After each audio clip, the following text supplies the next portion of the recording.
Mula no nye papa o ti say na tu na meche. Mo ye hwan ni. Asantehene ya odu ache wa wo ba. Yo man mbom ti say. Na dom na nso Mo me adom no. Ya do ba de ase. Me ndi kan kra mo abaso adwumaso a o ye ne wo Chieftaincy ministry na wo botani say ahensem ne nsem a ekro so no o mema asomdua ba. Yenya ntia say what the asem no abedan otumfo ye Bawku conflict no obetima kire mu kakra sai na akosie na opemso so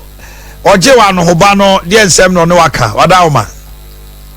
Yo di kan ma me na wase amane na me na o chief ni wan so so mutie amate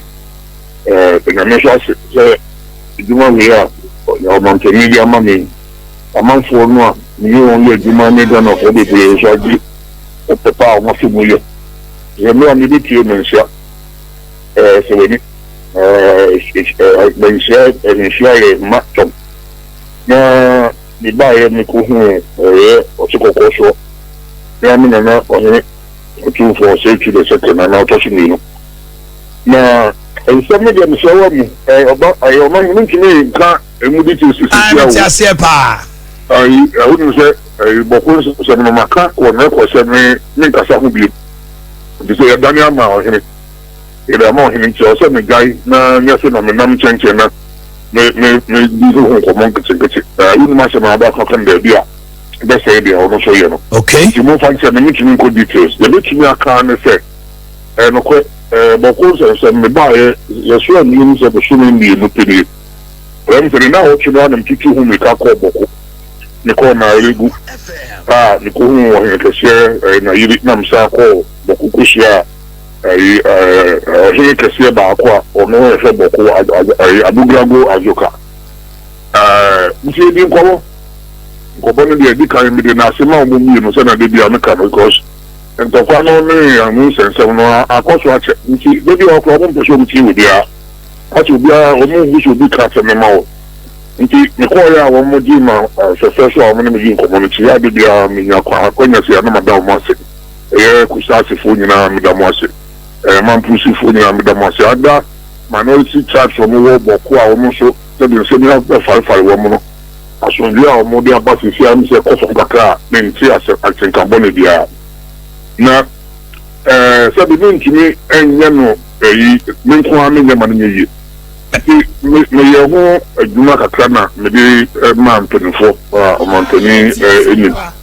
de akọ cabinet ma ye na ye bi nkomo di na kusise ye na ne ade no ya hensem politicians ye na ya me yanti aje hu bia o ye be di bet ye ntasi hu bia ebi o ye mi se me decent mi no hensem bet unya be politician wo ya na obi show eni onim so ade na wo ye no se ye wo di akoma pa na yi se de nju ka se no kwa ba fresh bet bi o ko na akose ana won fani o ba na eduma nti ye no ya de yi ho afiri MPP for the NSI assembly yon fa yon nim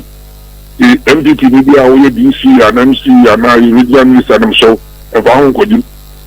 jama na nanom omo traditional councils omo regional councils omo regional house of chiefs omo national house of chiefs ni na wo judicial committee se wo ana nanom na so ni apre akrachefo a wo mo etimrase no mo ye se juma no eti no omo an nkwan a omo custom kwan e fa sisi wo hini why if I should do him? Why you see, it's Yama, near Momo Candy, said, Oba meeting, I can't be out the back, a car or the transport, they do a better, and not the Abana. It's a banner, you done a flat Obama or not the class. Yes, you can't have to do the whole. So, also, and I hear the I saw my candy at the ball. Correct. And all the bitching higher. It's not your Ganda and Wonga club, but teaching Yaman and Omo higher. Ene na me ba ya me shebu kana se na mo ka mo se na me kope na ka de mra nti e no so nti na asemi e ga be pie o he e otumfo enim so o na on sisi ma ye na fashion dia e trawa se bo e ma Bawku ampa eno a wo chi ni se wo ni afani ni mesia na wa mo de hon se ngata se ni isi ni agade na so ti wo na utimi o so kinka bi na obi bisa questions nti o ye ho adwuma nti de me meka kosia no se o ye ho adwuma details no dem so mfa nche na minya ma ohene na ye fa buo ni bi fa ma no so nta ye fa ayi project sentence na chi yɛwura Asamoah Boateng so mu ma ye da gbon de no sa na be wu so na de aso biaba yɛwura Asamoah Boateng yɛnkɔ anim kakra wo dwumadie ɛyɛ Chieftaincy and Religious Affairs Ghana fo bebre suwo asofudie bi ne nneɛma ɛba hɔ kwa be na wo fa so regulate wo mo nso sɛ de be ya yɛbɛsum nyame no kura mu a asisie ne apobɔ emebata ho wadaroma no ko ma se ho ni be dia ye ma ko se no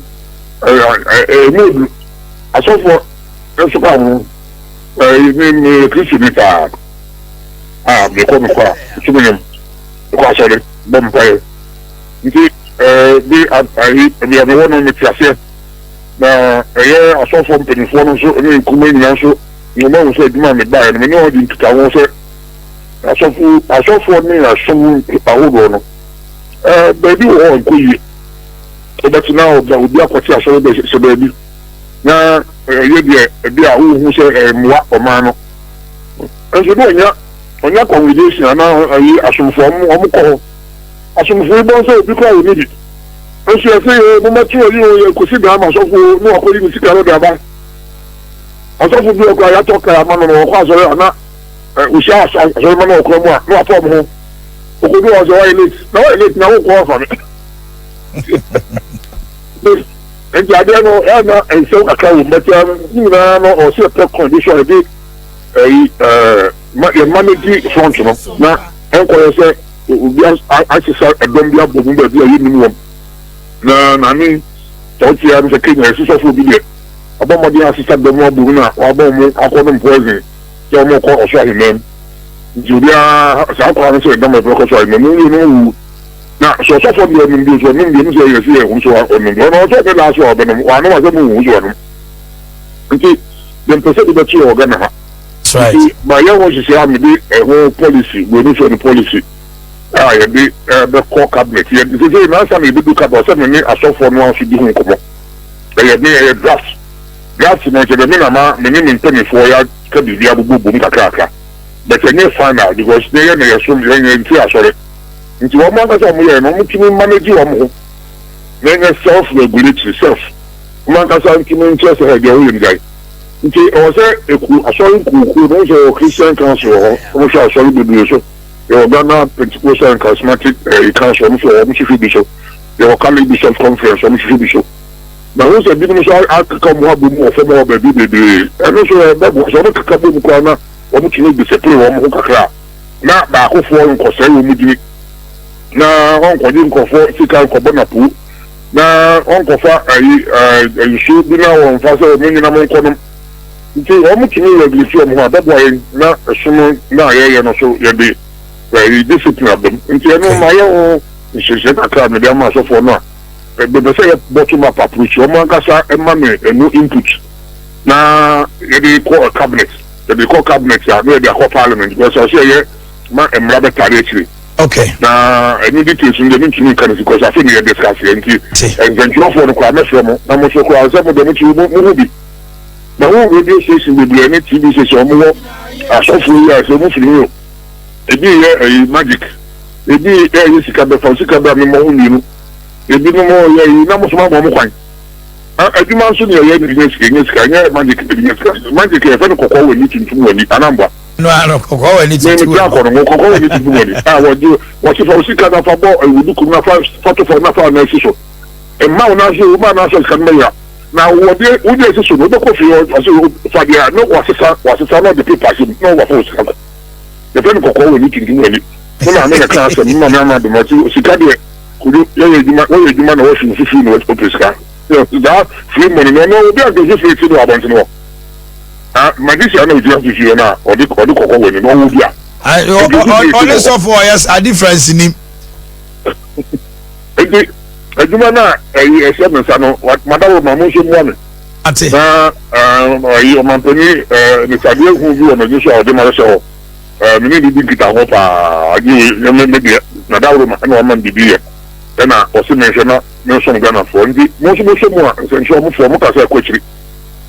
Now, I saw sorry, no. The moment for discipline, I can no man can continue with my normal thing. I'm saying in our area. Yera, Stephen Asamoah Asabi, better see no place when you're